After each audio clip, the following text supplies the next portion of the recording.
कि मोदी है तो मुमकिन है और जनता उनके सामने आके खड़ी हो गई इस मांग को लेकर, तो मुमकिन है कि ये मसला भी हल हो जाए, क्योंकि मोदी है तो मुमकिन है। अगर वो 370 नेहरू जी की भूल थी तो 341 में जो गड़बड़ी है वो भी नेहरू जी की भूल है। जगह ऐसी है जहाँ घुस कर कॉन्सेशन कराएंगे, दलितों और आदिवासियों के साथ माइनॉरिटीज को भी शामिल किया जाए, यही हम लोगों का एक मांग रहे। और हम तो ये चाहेंगे कि प्रधानमंत्री खुद आए और देखें लोगों की हालत, देखें लोगों की बात सुने और फिर जो अपना फैसला वो करें इस मामले को लेकर। मेरा ये कहना है कि जब 370 में संशोधन हो सकता है तो संविधान की धारा 341 में संशोधन क्यों नहीं हो सकता है। 26 नवंबर को हम लोग यहाँ एक रैली करें जिसका नाम रहेगा मिल्लत बचाओ मुल्क बचाओ रैली। देश के माइनॉरिटीज और मोदी के बीच इसी बहाने एक लिंक बन जाए, तो इसमें तो ज्यादा फायदा है, ज्यादा रेंज मिलता है ना। अगर वहाँ 1 करोड़ लोगों को फायदा होता है तो यहाँ 15 करोड़ लोगों को फायदा हो जाएगा, मुस्लिम माइनॉरिटीज में खासकर जो कमजोर तबके हैं। नमस्कार, द इंडिया टॉप देख रहे हैं, मैं हूँ अखंड ज्योति। देखिए,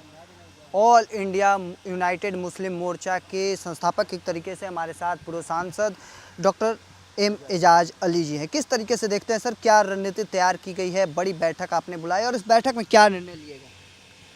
देखिए, हम लोगों ने ये फैसला लिया है कि 26 नवंबर को हम लोग यहाँ एक रैली करेंगे जिसका नाम रहेगा मिल्लत बचाओ मुल्क बचाओ रैली। इसमें सिर्फ एक ही इशू को उठाया जाएगा कि जो प्रिवेंशन ऑफ अत्याचार निवारण एक्ट 1989 है, उसमें दलितों और आदिवासियों के साथ माइनॉरिटीज़ को भी शामिल किया जाए, यही हम लोगों का एक मांग रहेगा। और ये मांग जो है तो संविधान की धारा 341 के अंतर्गत आता है।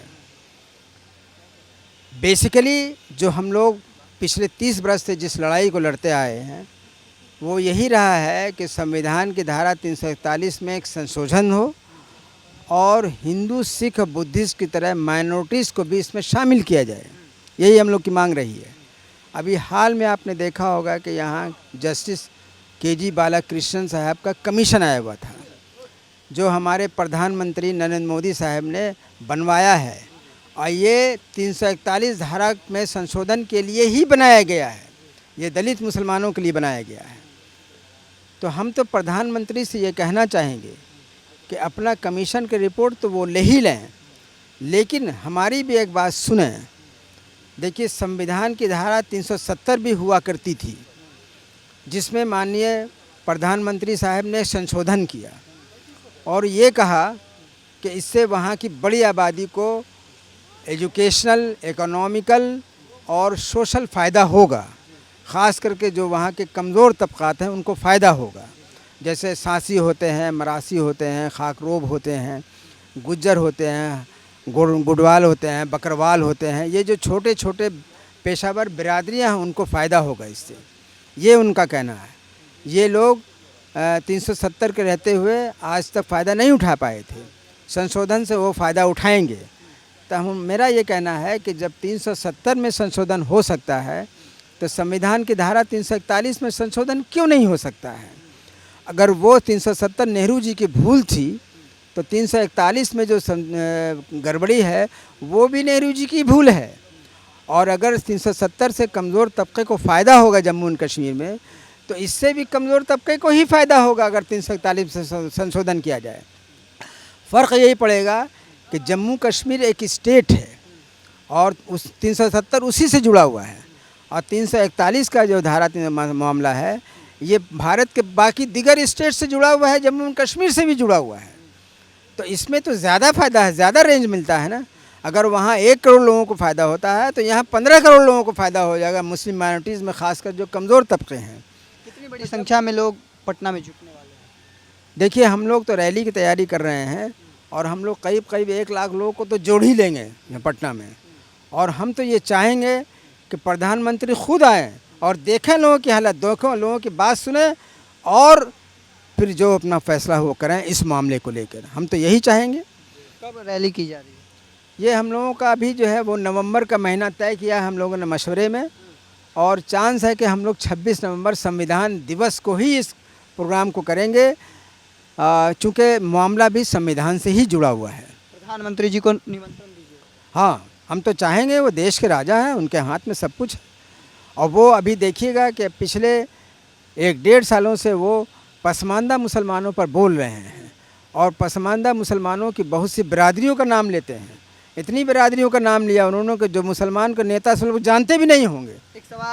एक सवाल ये भी रहेगा, चूँकि आरोप लगता रहा है कि मोदी जी पर कि वह मुस्लिम समुदाय के हितैषी नहीं हैं, बल्कि ये बात चर्चाएं में चलती रहती है। आप लोग किस तरीके से इस बात को देखिए, हम न पॉलिटिक्स में किसी को दोस्त मानते हैं न दुश्मन मानते हैं। वो लोगों ने पॉलिटिकल सिनेरियो ऐसा पैदा कर दिया है कि ये फ़लाँ दोस्त है या फ़लाँ दुश्मन है आपका, लेकिन हम लोग इस खाई को रखना नहीं चाहते हैं। मोदी जी एक ऐसे प्रधानमंत्री हैं जिनके बारे में कहा जाता है कि मोदी है तो मुमकिन है। तो हमको भी लगता है कि अगर हम लोग मोदी जी को कन्विंस कर दिया इस मामले पर और जनता उनके सामने आके खड़ी हो गई इस मांग को लेकर, तो मुमकिन है कि ये मसला भी हल हो जाए, क्योंकि मोदी है तो मुमकिन है। लालू यादव, तेजस्वी यादव भी साथ देंगे? देखिए, इन लोगों का रोल कभी रहा है इस इशू में, साथ दिया इनको। लालू यादव ने साथ दिया था, तेजस्वी तो अभी तो नए नए हैं।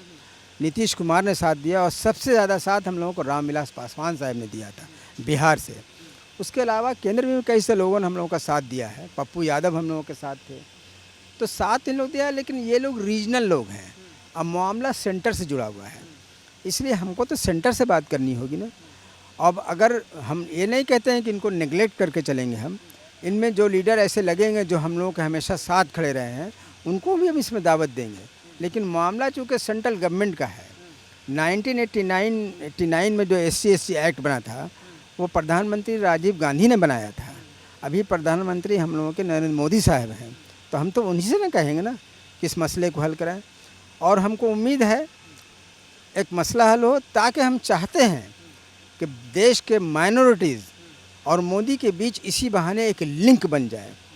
चूँकि ये दरार जो है किसी भी हालत में ना तो समाज के लिए ठीक है और न देश के लिए ठीक है। इस दरार को ख़त्म करने के लिए हम लोग खड़े हुए हैं। चलिए, एक पहल, एक कदम जो है वह दिखाई दिया जा रहा है कि जो समाज के बीच और प्रधानमंत्री मोदी के बीच जो दरार, जो आरोप, जो चर्चाएं रहती हैं, उसे किस तरीके से पाटा जाए, इस काम के लिए भी अब समाज के जो लोग हैं वह न्योता देंगे। अब ऐसे में आगे देखना होगा आगे आगे क्या कुछ निकल कर सामने आता है।